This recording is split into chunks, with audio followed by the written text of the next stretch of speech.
I'm reminded, we didn't plan to talk about this, but I'm going to show the video in case people haven't seen it because it was a while ago.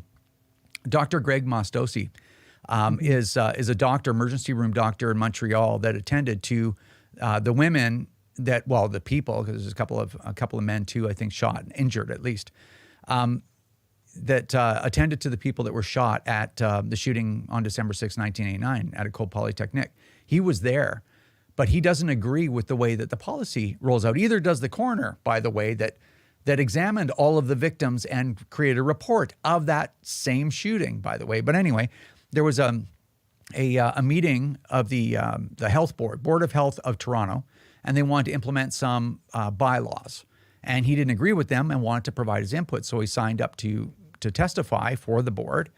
But then I guess the Doctors for Protection from Guns, Najma Ahmed, decided that her and whoever other anti-gun folks around that area, and I can only imagine this is what it was because I don't know, I'm not part of those conversations, but it sure looks that way. They all plotted to try to humiliate Dr. Mosdossy just for showing up and providing his testimony, and to make sure that they damaged his credibility, damaged him as a person, so that he would never, ever think about speaking up again. Anyway, check this video out in case you guys haven't seen it. Check out the snickering doctor in the corner. Watch this. Thank you for having me. I'm an emergency physician that works in London, Ontario at the Children's Hospital of Western Ontario. I'm also an associate professor at Western University. I'm also a founding member of a group that we started this year called the Doctors for Firearms Safety and Responsibility. Just a little bit about my background. I was present personally at the Montreal Polytechnique shooting in 1989, where 14 women lost their lives. It affects me still. You have a list of individuals on your website. Who are they? So we have trauma surgeons, we have ICU but docs. who are they, the ones that are listed on your website? Are they your members? Names?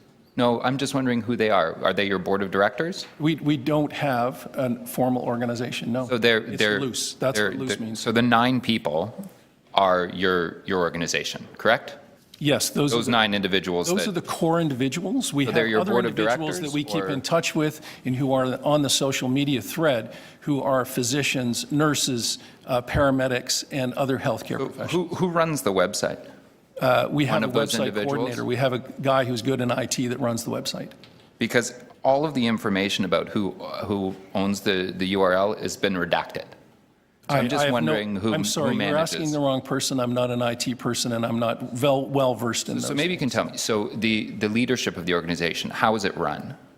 There is no leadership. We just keep in touch and we share information. So you have 9 individuals. Excuse me, can I answer the question? Well, we have individuals who have various strengths. A couple of the individuals have presented at Senate committees and are aware of the literature and are gathering literature and share that literature with us so that we can be science and evidence-based. So there's 9 core members of the organization, and then you have someone that does your website. Yes. Is that one of those 9 members, or is it a volunteer, or is it a paid person? Do you have staff? It's a volunteer person who's good in IT. Is it one of those 9 members? No. No. No, it's an IT person who. It's all a bit of a mystery. What is the relationship between your organization and the Canadian Sporting Arms and Ammunition Association, and in general with the gun lobby? We have no affiliations. We're literally a loose group of physicians. Let me put into perspective. As healthcare workers, if we speak up in support of firearms, in the peaceful use of firearms, the sporting use of firearms, then in fact we are vilified. One of the members that Mr. Layton has referred to was actually threatened with job action because she simply spoke up in support of her sport, which is that wasn't my question. I just want to know what was the relationship between your organization, the Doctors for Firearms Safety and Responsibility, and the Canadian Sporting Arms and Ammunition Association. What's the relationship between these 2 organizations and your organization and the gun lobby in general? We do not have any connections to the gun lobby. Thank you. We don't have any connections to the business organization that you just spoke of. In fact, I know very little about them. Okay. All a bit of a mystery.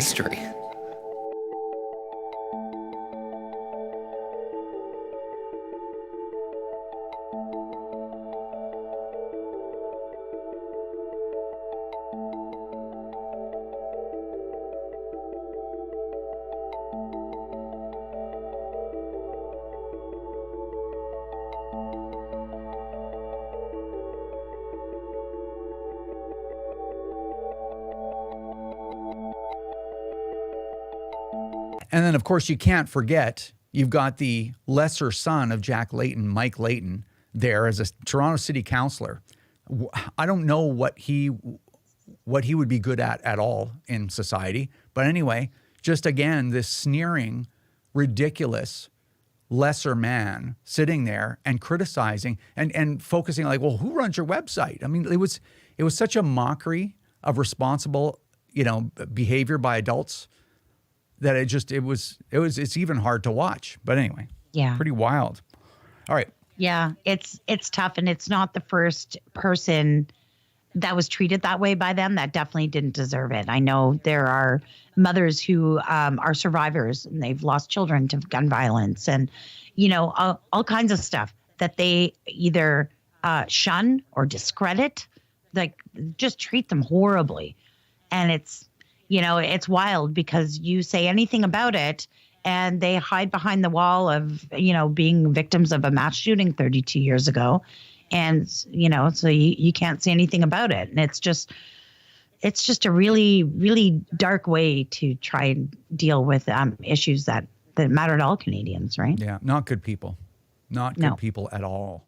Remember, if you don't stand up for your own ability to own and use firearms, who will? Join the CCFR or donate right now at www.firearmrights.ca.